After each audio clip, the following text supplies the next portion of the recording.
الحمد لله وكفى والسلام على عباده الذين اصطفى أما بعد فأعوذ بالله من الشيطان الرجيم بسم الله الرحمن الرحيم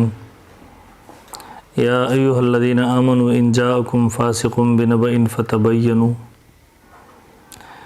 انتهائی محترم اوریدونکو کتونکو زمونږ سلسله شروع و په فقه حنفي باندې د اعتراضاتو د جواباتو دغه سلسله کې یو اعتراض جواب دغه ذکر شوی او نن دویم نمبر اعتراض جواب ذکر کو ان شاء الله العزیز. دویم اعتراض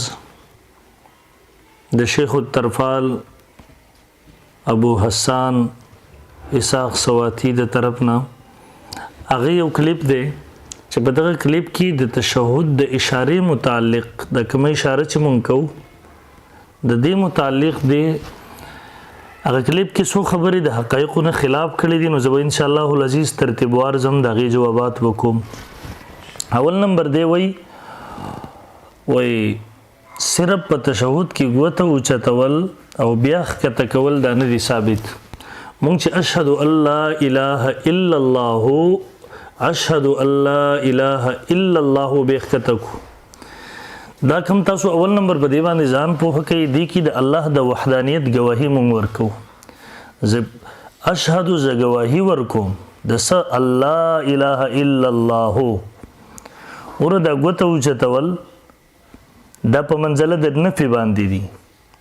چې مونږ گواهی ورکو چې د الله نه سوا څوک معبود الہ مشکل کشا نشته صرف یو الله دی بس. بیره دې سره ګوت راخته کو د دې ګوتې چتولو مقصد هم دغه دی. غیر مقلدین په دې باب کې غتاسو کتلې دي څوک په دې کې دا کوي څوک یې چوته کې دغه سی ونیسي څوک یې دغه سی ونیسي تقریبا مختلف عملونه دي خو غیر مقلد ته دلته د هغه د اعتراضاتو او جواباتو مخ کې د خبره ذهن کې وراچوم چې تاسو کې دا شیخ الطرفال چې کوم دی تاسو د ټول غیر مقلدین د مسلک بدل دی ان شاء الله ولز دې مسله کې به خصوصیت سره تاسو وګورئ چې د غیر مقلدین څومره اکابر مشایخ تیر شوی دي دا غوی د مسلک نه خلاف مسلک د دلته خپل کړي دي. برحال د چې اول نمبر خبره کړي دا ثابت نه دی. زه په دې کې دوه درې روایت درته پیش کوم تفصیل ته نه زما روایت په دې باب کې احادیث مرفوعه موقوفه مقطوعه تقریبا هغه مونږ چې راجمع کړي دي د 3-350 نه زیات دي برابر دي. هغه دلته نه پیش کوم ان شاء الله چې کله په دې موضوع باندې مونږ مستقل بحث کوو دلایل به الته مختصرا به تفصیلا پیش کوو ان شاء الله. اول نمبر روایت نسائی شریف کې دی. روایت دی د عبد الله ابن زبیر رضی الله تعالی عنہ اگر عن النبي صلی الله علیه وسلم اگر روایت کې د نبی علیہ الصلوۃ والسلام نه کان او رسول الله صلی الله علیه وسلم یشیر باصبعه اذا دعا نبی علیہ الصلوۃ والسلام به اشاره کوله په خپل ګوتی سره کله چې به د تشهود دعا لوسته ولا يحركها بار بار به حرکت نبی علیہ الصلوۃ والسلام نه ورکو بس یو ځل به اشاره وکړه ګور دې ته اشاره ویل کی دیتا بار بار به رسول الله صلی الله علیه وسلم حرکت نه ورکو چې بار بار چوت کی. او امام مسلم رحم الله بلکې مسلم شریف کې د تشهود تفسیر غسورته د دعا تفسیر په تشهود سره شوی چې د دې مراد هغه تشهود دی. دویم نمبر په دې روایت کې تاسو وګورئ کله چې د اذا لفظ راغله ده اذا دعا ولا يحرك د اذا چې د توقید د پر راځي یعنی د وخت مقرره ولو د پر چې رسول الله غوته کلو چتول پښدو الله باندې نو دین معلومیږي چې اشاره صرف د تحلیل په وخت کې او پس د تحلیل په ختمېدو سره اشاره هم ختميږي. دریم د اشاره مطلب هم د قدې څنګه چې ما مخکې وضاحت وکړو چې په دې سره د الله د وحدانیت د توحید گواهی ورکول وي. یو غیر مقلد تاسو کې ورته چې بار بار دا شي کې ستاسو مطلب د چې تاسو په نعوذ بالله خدای سودي دا دی هغه جهالت باندې دلالت کوي. په خپل غیر مقلد علما هم د دې رد کړي. دویم نمبر ابن عمر رضی الله عنه روایت د کوم چې د شیخ الطرفال پیش کړی دی خود التدا د جلنکار غست روایت د دلیل نه دی زموږ دلیل دی. مسلم شریف په حواله سره د پیش کړی ابن عمر فرمای رسول الله صلی الله علیه وسلم کې واشاره باصبعه التي تلل الابهام اشاره وکړه نبی علیہ الصلوۃ والسلام ګوره نبی اسلام په دې سره صرف اشاره وکړه بس به ګوته واپس له اشاره دی ته ولګي یو خو ګوته ګوره دا دغه سی کول دي نو دا ودرول دي لپاره د قیام لفظ پکار دی یو دادی نو دې لپاره بار بار پکار چې بار بار ګوتې لا حرکت ورکول بار بار دې لپاره الفاظ هغه پکاري اشاره دا د اشاره دا مفهوم لري په مخ کې به ان شاء الله العزیز باغی حواله ز پیش کوم دریم نمبر د ابن زبیر روایت ده هغه د رسول الله صلی الله علیه وسلم مرفوع روایت نقل کوي ابو داود شریف جلد 1 صفحه نمبر 150 دا چاپ دی داری کتاب اسلامی کتب خانه هغه فرمایي ووضع يده اليمنى على فخذه اليمنى واشار باصبعه د لاس په دې پتون باندې کې خودو او په دې باندې اشاره وکړه صرف بس سلورم نمبر تعامل د امتم په دغه باندې روان دي حتی چې غیر مقلدین اکابر مشران هم د دې خبر اقرار کوي چې تعامل د امت په دې روان دي چې ګوته کلو چې بشهد الله باندې او په دې حواله سره د غیر مخلصو حواله به مزه تاسو ته پیش کما چې دلته غیر مقلدینو کم مسلک دی ردیو مشرانو کم څه ذکر کړي شیخ الطرفال اغم رد کړي دي مثلا دا اولنۍ حواله تاسو وګورئ د حدیثونو بس فتاوا علماء حدیث جلد نمبر 3 صفحه نمبر 183 دا تاسو کته شي جلد نمبر 3 کې لیکي صفحه نمبر 183 शहादत पर उंगली से तशहुद में इशारा करना सुन्नत है په شهادت باندې په ګوتی سره تشهود کی اشاره کول سنت دي لا پر کلمه کی انگلی اٹھائے په لا باندې پر کلمه ګوته اوچته کی اور الا پر رګ دی او چې الا تر لا اله اشهد ان لا اله الا الله په دې باندې وخته کی واپس और सब उंगलियां सीधा करे हदीस में है जिसको अबू दाऊद नसाई ने अब्दुल्लाह इब्न जुबैर से रिवायत किया नबी सल्लल्लाहु अलैहि वसल्लम जब दुआ करते तशहुद में कलिमा शहादत पर पहुंचते पखबल दुआ करते मतलब बयान नहीं तशहुद में कलिमे शहादत पर पहुंच दे चिकलबा पर तशहुद की कलिमे द शहादत तर रसेदो तो उंगली से इशारा करते और हरकत न देते इशारा बे सिर्फ पकड़ा हरकत बेन और कुछ बार बार दाखी नीस तिरमिजी व निसाई व बैहकी अबू हुरैरा से रावी कि एक शख्स को 2 उंगली से इशारा करते देखा फरमाया तौहीद कर एक उंगली से इशारा कर دا خپل تاسو مليان ذکر کوي نمبر 1 دویم نمبر د القول المقبول دی صفحه نمبر 449 یو بل غیر مقلد دی ابو عبد السلام عبد الرؤوف بن عبد الحنان الشارقه الامانات العربيه المتحده د غیر مقلدینو په کتاب صلات الرسول باندې شرح او تعلیق کړی دی د لیکي په صفحه نمبر 449 باندې वो रसूल अल्लाह सल्लल्लाहु अलैहि वसल्लम की सुन्नत रफ़ा सुबाबा को नाज़रीन अच्छी तरह समझ गए होंगे कि हुज़ूर सल्लल्लाहु अलैहि वसल्लम ने तशहुद में शहादत की उंगली उठाई है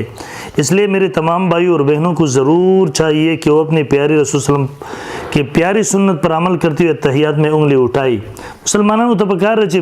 प्रदेश सुन्नत बांधी अमल हो कि इस तरह तरीक़ा सदा पदे तरीक़ा कि जब कलमा शहादत पर पहुँचे तो अपने अंगूठे को दरमियान उंगली के बीच में रखकर हल्का बनाकर अंगूठ शहादत को अशहदु कहती उठाई अशहदु तशरावर से उछत देखी कि जबान के साथ उंगली भी तौहीद की शहादत देने ली जब इस तरह दा गौतम द तौहीद गवाही वर्की और इल्लल्लाह ख़त्म करके गिरा दी इल्लल्लाह बांधी दी वापस रहो गुरजी दा द्वेम किताब और दियो द्रेम नंबर द गैर मुक़ल्लिदीन मुफ्ती अबुल बरकात फतावा अहले हदीस सफ़ा नंबर 24 की लिखी जमहूर सहाबा का जो फ़ेल शारहीन हदीस ने पेश फरमाया है वो ये है कि अशहदु अल्ला इलाह के साथ उठाकर फिर नीचे कर देता है दर जमहूर सहाबा अमल दे गोर पदीबा निचरतवा तो जमहूर सहाबा ने साबित होते अशहदु अल्ला बखका तकला अकरब इल सवाब यही मालूम होता है फतावा अहले हदीस सफ़ा नंबर 24 सलोरम नंबर हकीम सादिक सियालकोटी अमली की सलातुर रसूल की वह कायदा तशहुद में जब अतहियात पढ़ते हुए कलिमा शहादत पर पहुँचे तो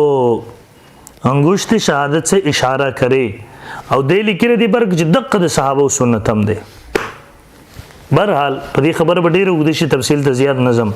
द्वेम नंबर खबर अदा कई वही दागोत चतवल द तौहीद द पार नहीं द दुआ द पार दी हर द इल्मियत ते वही दागोत च मंग तहियात क्यों चताऊ दर तौहीद द पार नहीं दी दर तौहीद द पार नहीं दी अव्वल नंबर सर आजम जवाब द मरफू हदीस नज़र सुनन अल-कुबरा द इमाम बहक़ी जिल्द नंबर 2 सफ़ा 133 की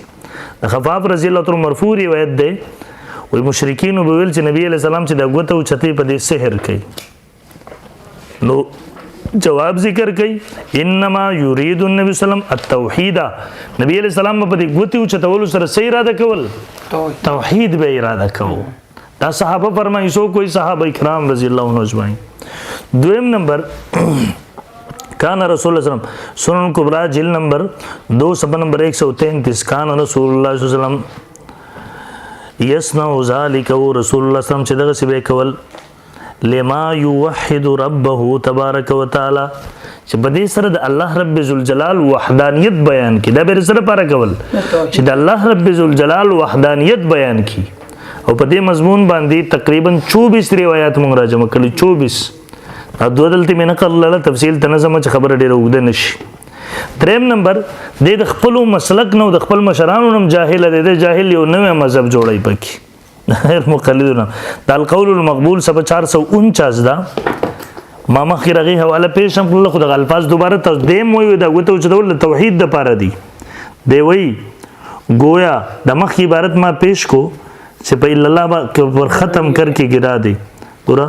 तो अपनी अंगूठी को दरमियानी उंगली के बीच में रखकर हल्का बनाकर अंगुश्ती शहादत को अशहदु कहती उठाई कि ज़बान की उंगली भी तौहीद की शहादत देने लगी और मखिम दक खबर है कि दार सर पारा दा अल्लाह द तौहीद द गवाही द पारा दा दुएम नंबर हम दक खबरा ये बल गैर मुक़ल्लिदम कई दा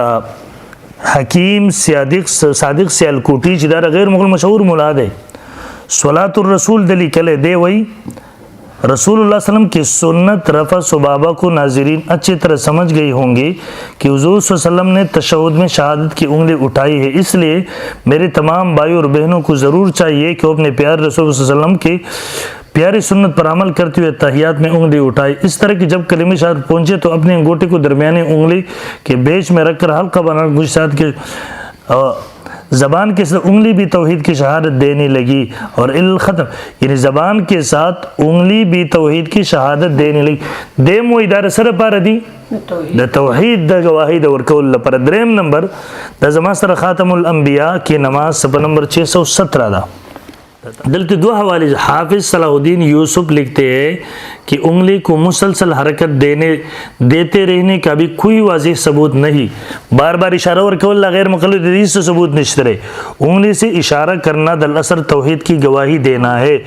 भगवती सर दा इशारा कवल दा पासल की तौहीद गवाही और कवली और ये मकसद सिर्फ उंगली की इशारे से ही हासिल होता है। दा सिर्फ पयोज़ इशारे से तरह हासिल होगी। दे हवाला और की मसनून नमाज और रोज़मर्रा के दुआई सफ़ा नंबर 67 मख के दुएमा हवाला द इब्राहिम सियालकोटी गैर मुक़ल्लिद नकल कई कि इस कलमे शहादत पर आप अंगुश्ती शहादत यानी अंगूठी के साथ की उंगली जिसको अलग खुला रखता था उठाई कि मिसले देगर अस्कार अफ़ाल के मुताबिकत इस कौल यानी इशारत तौहीद और इस पर यानी एक उंगली उठाकर इशारा करने में भी मुताबिकत ज़ाहिर हो। सलातुन नबी सफ़ा नंबर 42 तारीख़ अकादमी नुदत दे जाहिलता दगुम रयात सातल पकारी च गैर मुक़ल्लिद मूलियान सवई और दे सवई। द्रेम नंबर खबर दे पखपल क्लिप की कई वही वाइल इब्न हुजर रिवायत दे द्री रिवायत पेश कर ली दिया दो रिवायत क्योंकि खुद यो रिवायत के इशारे खबर है मुस्लिम शरीफ आखुर दे सर ताल्लुक दे साथी द्वेम रिवायत द दुआ वाला नो द दुआ न सब मतलब दे पखपल रिवायत के राजी दागी न मुराद द तशहुद अशहदु अल्ला इल्ला द गवर न मुराद दे कलिमत और द्रेम नंबर चिकम रिवायत दर वाइल इब्न हुजर रज़ रिवायत पेश कर दे वही वाइल हुजर रज़ फरमाई ज़बनंद नबी अलैहि सलाम मुंज गोरम थुम्म रफ़ा सबाबहु फ़रअयतुहु युहर्रिकुहा मा नबी अलैहि सलाम मुंह के तो शगद एगो तल हरकत वर्कओ। अवल नंबर दद दावत सद दलील सब दावे दादा चगवत बद अवल न जसंग तशकीनी गोत बहुचतकी बच कमजी के दुआ राजी अलता बदा गोत खोजई नुदी रिवायत की हुरदी जिक्र निश्तरे दी रिवायत की जिक्र न इशारे में दसर निश्तरे हुक्म हवा मुते चवई अगैर मुकल्लगम और तकरीबान नास ती सर और तकवास है बस ददीन वगट तकलीद सवी जब हदीस और दरोग होई गलत तर्जुमा दा और तलकर ले उनो तसरनो से ओ शेख साहब सही वेल हदीस रत घर को तबाब इब्न खुज़ैमा सही इब्न खुज़ैमा जिल 1 सफ़ा नंबर 354 دا روایت نقل کول نه پس فرمایي وای دا روایت شاذ دی ضعیف دی ځکه چې په احادیثو کې ردی حدیث نه علاوه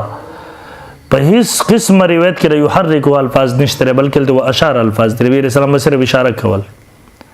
دریم نمبر د دې غیر مقلد د حافظې د پاره زوی چې کله د ترک رفلن پر روایت کې عاصم بن کلیب راغې زره پسې دغه راوځو دا خو ضعیف دی د روایت کې بابا دا راوی هم د لکستر کې ورته کلاو کوي ګورا الته دریات شي الته زموږ روایت په ضعیف شي او دلته تا روایت په صحیح شي شرم درته نه درځي. دریم نمبر دې روایت کې زائده راوی دی د دلته ټول ثقات مخالفت کوي ځکه چې ام دغه رقم روایت په حواله سره چې د روایت نقل کې په دغه کې دی وګوري په ټولو روایتو ردی په سندونو کې زائده نشته نو په کې الفاظ د یحرکوها هم نشته واشار راغلي دي. څلورم نمبر صحیح روایت چې په دې باب کې وګوري هغه ټولو کې د لا یحرکوها الفاظ راغلي دي چې نبی علیہ السلام به حرکت نه ورکوي تل صرف اشاره به کول. مثلا زویم تاسو درته پیش کوم ګڼډي خو صرف درې څلور درته ویم. اول نمبر ابو داود جل 150 ان النبي صلی الله علیه وسلم کان یشیر باصبعه اذا دعاه ولا يحرك نبی صلی الله علیه وسلم حرکت نه ورکو. دویم نمبر مسند ابو عوانہ جل 1 صفحه نمبر 539 ان نبی صلی الله علیه وسلم لا يحرك وغتل به حرکت نه ورکو. دریم د اوروه روایت مسلم بن ابي شيبه جل 5 صفحه 469 ولا يحركها الفاظ رجغتل به حرکت نه ورکو. سلورم نمبر داری قطنی صفحه 251 میں لا يحرك وغتل به حرکت نه ورکو. نسائی رقم الحدیث 1253 اگی کم دی ولا یحرکوها. شپږم نمبر مصنف عبدالرزاق رقم الحدیث 3242 لا یحرکوها. دې ټولو روایتو کې د لا یحرکوها مرفوع موقوف په دې ټولو کې راځي چې کوته به حرکت نه ورکو لا یحرکوها ته چې کوم شاذ ضعیف روایت پیش کې دا ټولو صحیح روایتو مخالفت کوي. او پنځم نمبر سنن الکبرى د امام بیهقی جلد 2 صفحه 132 کې لیکي فیحتمل ان یکون المراد بالتحریک الاشاره. احتمال لري چې د حرکت نه مراد هغه اشاره وي په دې سره لا تقریر تحریکها نه حرکت د تکرار چې بار بار به دغه سکه ابن زبیر پس دا موافق شو د روایت د ابن زبیر او دغه نور روایت چې په دې باب کې راغلي دي. مګ سلورم نمبر دی ویرا چونکه الله تعالی بر دې د عرش د پاسه دی د دې وجنا غوتم بروچتای مدي جاهل ته مونږ وایو اول نمبر خبره خدای چې تر خپل داوینم نه خبره د خپل یقین استاقید په عرش نه ده استاقید په کرسی باندې کرسی بیا په عرش باندې. او دویم نمبر دا چې د هغه نصوص سره بسکه قران مجید کې راځي مثلا وهو معكم اينما كنتم وهو معكم اينما كنتم الله د تاسو سره د چرته چي تاسو وزد زمایرو د رضات ته پاره ده الله تاسو سره د چرته چي تاسو بلا کیف الله د تاسو انسانان کم ذکر دی الله ور سره دی الله حاضر ناظر ما تولوا فسموا ذل کم طرف ته تاسو مخکوي به مزيب الله یا واذا سالك عبادي اني فاني قريب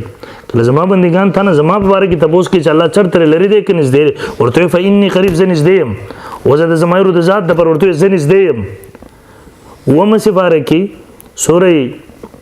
انعام کې غالبا وهو الله في السماء وفي الارض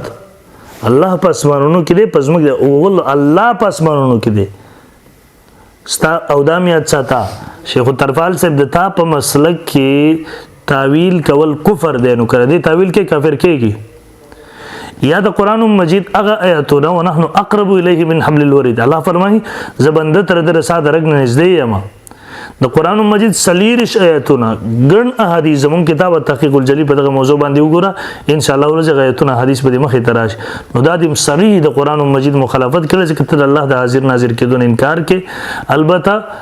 الله تعالی په عرش باندې استوا کړی دا غیر مونږ انکار نه کو حکم سچ ته پیش کې یقینا غدا مجسمو طرف تروانی مشبهو طرف تروانی الله دې امت د تاسو له فتنې محفوظ وساتي. ما دا رسول الفاظ په دې موضوع ذکر لاله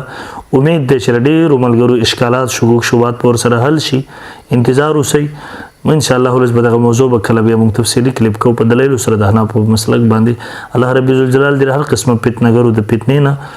زموږ د امت مسلمه د ټولو مسلمانانو حفاظت وکړي. واخر دعوانا الحمدلله.